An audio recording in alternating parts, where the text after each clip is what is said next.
Terima kasih pertanyaannya. Kalau saya sendiri secara pribadi jelas setiap film itu punya ciri khasnya sendiri-sendiri ya. Saya selalu menyutradarai film yang kayaknya saya harus mencari sesuatu deh, saya harus beradaptasi dengan ceritanya deh. Nah itu yang selalu saya pikir setiap kali ada project yang saya kerjakan gitu. Termasuk genre yang sama ya, karena sebelumnya kan saya mengerjakan 2 film komedi juga gitu. Kain Kami sama Skandal Maker itu juga punya cara yang berbeda. Nah di sini jauh lebih berbeda lagi gitu loh, karena sebelumnya saya tidak mendapatkan referensi utuh gitu, tidak mendapatkan referensi utuh. Ini ceritanya mau berangkat dari mana, terus kemudian nanti dibikinnya seperti apa, terus tolak ukurnya kayak gimana. Kalau ini malah justru ada gitu loh, dan justru lebih sulit karena ada, karena kalau nggak ada kan kita bisa mencari sendiri, atau kita bisa explore sendiri, atau kita bayangin sendiri ya. Nah ini enggak. Ini kayaknya saya harus nanya nih sama Mbak Kali sama Mas Agus, dan harus intens sih sama mereka berdua gitu. Nah makanya kemudian sangat tepat kalau misalnya mereka berdua benar-benar terlibat di penulisan ini, karena jadi tahu oh ternyata kesehariannya seperti itu. Terus habis itu waktu kita meeting bareng gitu, waktu naskah gitu, ada kok perdebatan kecil di antara mereka yang saya sama Mas Bagus cuma lihat-lihat, ini ngapain ya dua orang gitu. Ternyata berantem sendiri gitu waktu video call. Nah seperti itu loh, yang menurut saya menarik nih gitu. Yes, oke, siap, thank you Mas ya. Kita ke Bang Kalis dan Mas Agus. Gimana keterlibatannya sih, jawabannya sih, boleh diceritakan? Ya mungkin dari awal aku ngomong ke Mas Jehan sama Mas Bagus, aku mau ceritanya kalau bisa tuh mewakili suara-suara orang muda di Indonesia yang selama ini tuh di sosial media tuh selalu dilekati dengan stereotip yang negatif ya, kayak galau-galau, males, terus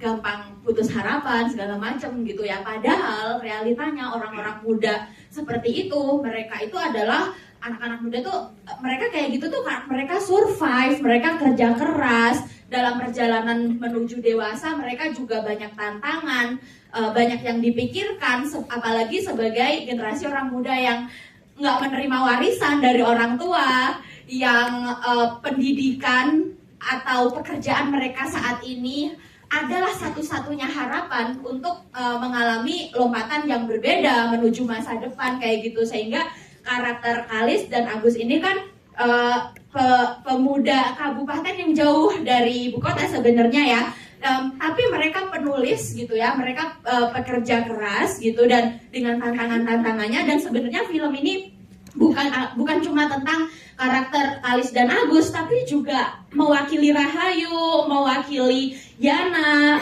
mewakili Fatima, yang mereka juga punya problemnya masing-masing sebagai teman itu. Mereka juga orang muda Indonesia yang punya strugglingnya masing-masing di tengah umur 20-an awal menuju 30, yang membuat mereka mengalami pergulatan batin ketika mau memutuskan untuk membangun relasi cinta yang serius dengan seseorang kayak gitu sih.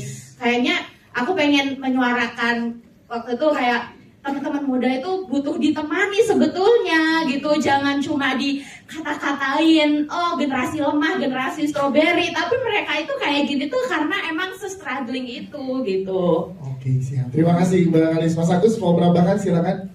Kalau saya pribadi, saya merasa saya dan Kalis itu adalah pasangan yang ya kami merasa kami itu adalah keluarga yang elegan, gitu. Walaupun mungkin akan selalu ada bumbu-bumbu kekonyolan dalam saya pikir semua orang akan pasti punya itu. Saya kadang bertingkah konyol, Kalis bertingkah konyol, dan itu yang kemudian saya tulis, dan itu menjadi bumbu-bumbu kelucuan dalam kisah asmara kami gitu. Tapi akan selalu ada hal berbeda ketika kelucuan itu dalam bentuk teks dan kemudian dalam bentuk visual gitu. Yeah. Akan selalu ada butuh penyempurnaan, yang sesuatu yang lucu ketika ditulis di teks tidak akan lucu ketika disampaikan di visual, begitupun sebaliknya. Dan saya pikir eksplorasi dari Jehan sebagai, ya saya tahu reputasi dia sebagai orang di balik Mekah Coming gitu, dan saya suka banget. Dan saya pikir ketika Jehan yang dipilih, saya merasa that's the man. Yes. Saya merasa sangat suka sekali gitu. Dan apalagi ini mengangkat soal kisah asmara kemiskinan. Saya suka sekali dengan kemiskinan gitu. Karena saya sudah bangkit dari itu gitu. Sekali lagi kemiskinan kan Walaupun sedikit tapi bangkit ya. saya sudah bangkit. Kemiskinan tidak enak dirasakan tapi enak untuk dikenang gitu. Dan saya merasa saya sudah bangkit dari situ, dan ketika cerita soal kemiskinan itu diangkat gitu, saya senang sekali, dan makanya saya berharap tanggal 5 besok mari kita pergi bioskop dengan orang-orang miskin.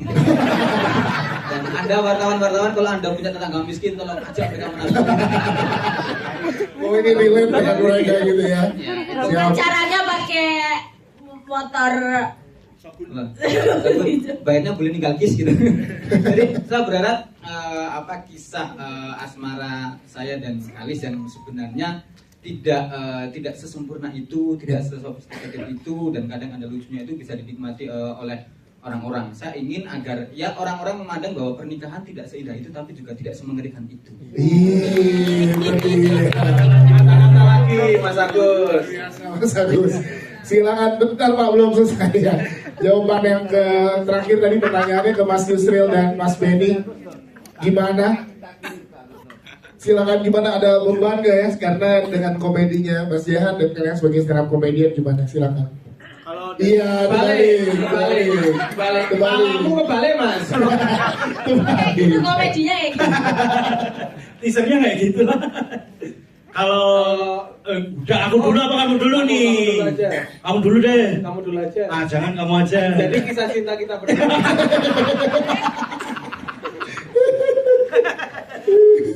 Silakan.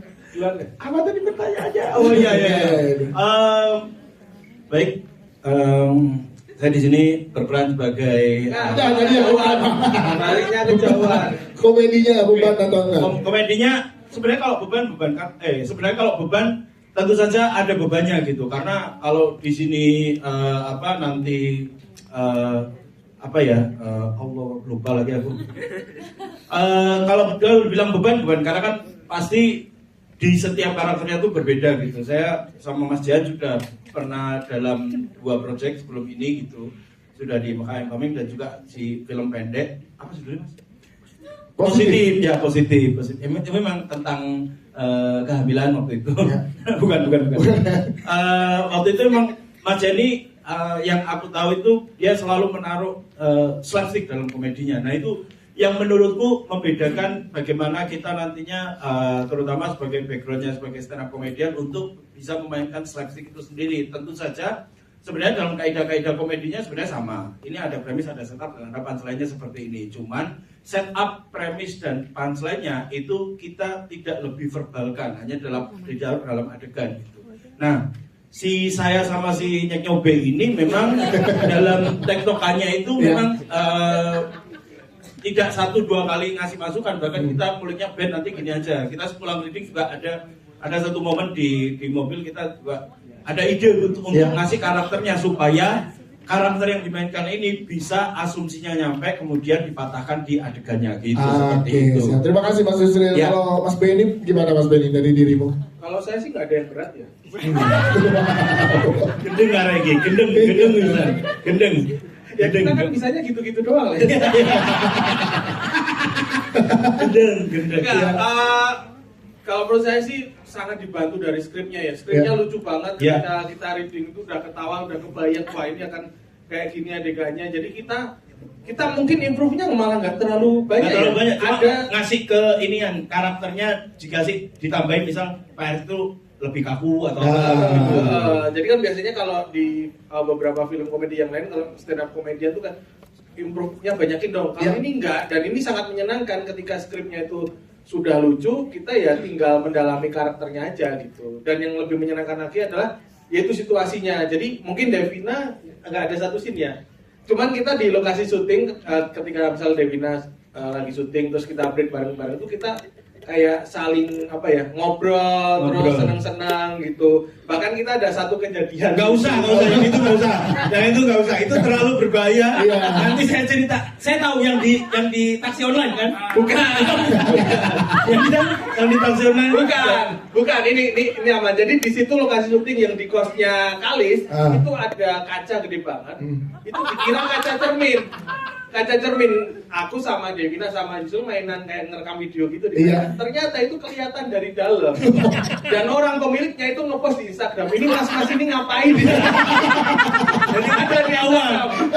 Jadi kayak kaca yang interogasi gitu. Iya. Dari luar, Dari sini cermin, dari dalam tembus. tembus gitu. Iya. Sangat semenyenangkan itu dan ya itu situasinya sangat membantu kita untuk di sisi komedi tadi. Oke, siap. Terima kasih.